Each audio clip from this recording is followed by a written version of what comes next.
right, welcome to The Explainer. Today, we're going to talk about a communication skill that's so powerful, it's a core part of training for spies all over the world. It's the secret art of getting someone to tell you just about anything without them even realizing they're doing it. So let's just jump right in with a challenge, okay? One that seems, well, pretty much impossible. How do you find out something sensitive when you know a direct question is just going to shut the conversation down completely?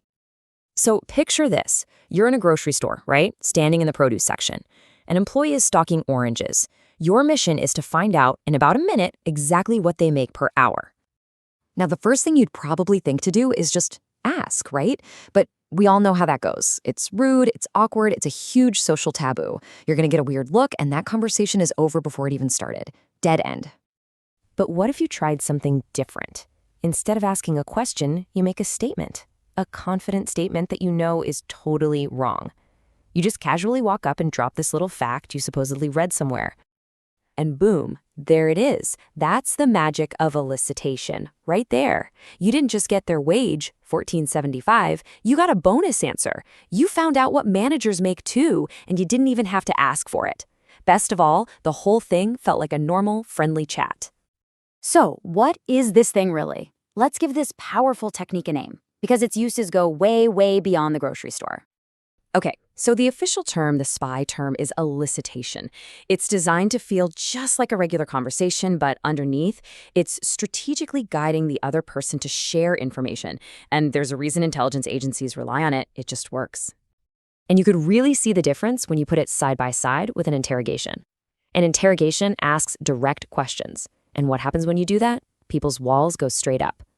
Elicitation, though, it makes statements. It feels natural, it invites them to share, and it actually builds rapport. So why does this work so incredibly well? I mean, is it some kind of Jedi mind trick? No, not at all. It actually taps into some really basic, hardwired things about being human. It all comes down to our own psychology. We have this deep, almost compulsive need to correct somebody when they're wrong. We love to be the expert, to offer advice. We'll even give up info just to defend our point of view or to kind of brush off a compliment.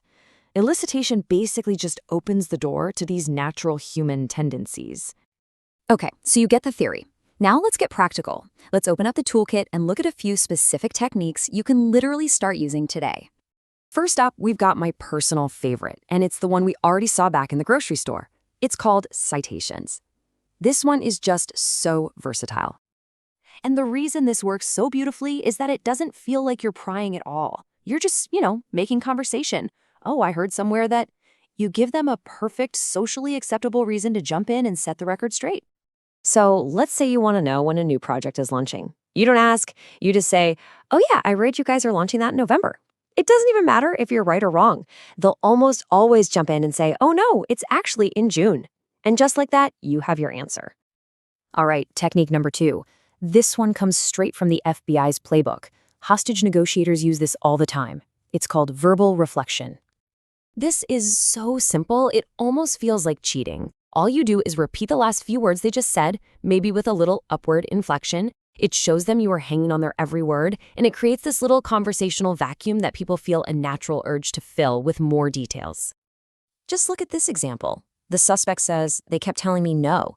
The investigator doesn't ask who or why, they just echo, telling you no, and bam, the suspect keeps talking, spilling more and more critical information without ever feeling like they're being grilled. Okay, let's move on to our third technique. And honestly, this one might be the most powerful of them all, especially when you need to get past those vague, surface-level answers. It's all about expressing a little bit of disbelief. Think about it. We all want to be seen as credible, right? We want people to believe us. So when someone gently questions what you're saying, what's your first instinct?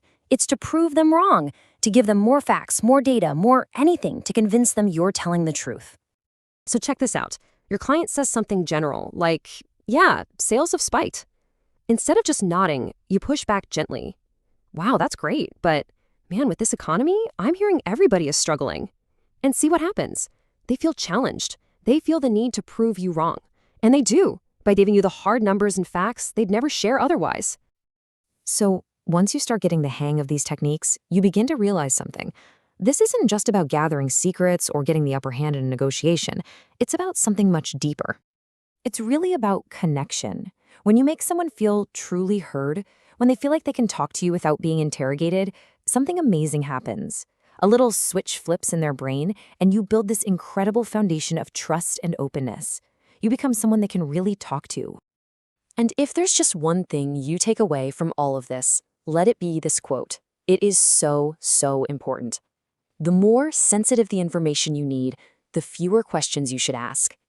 Questions build walls. But the right kind of statements, they invite people to open doors. So now that you know the secret, the real question is, what are you going to start to hear? Because once you learn how to listen for what's not being asked, you'll be absolutely floored by what people are willing to share with you if you just create the space for them to do it.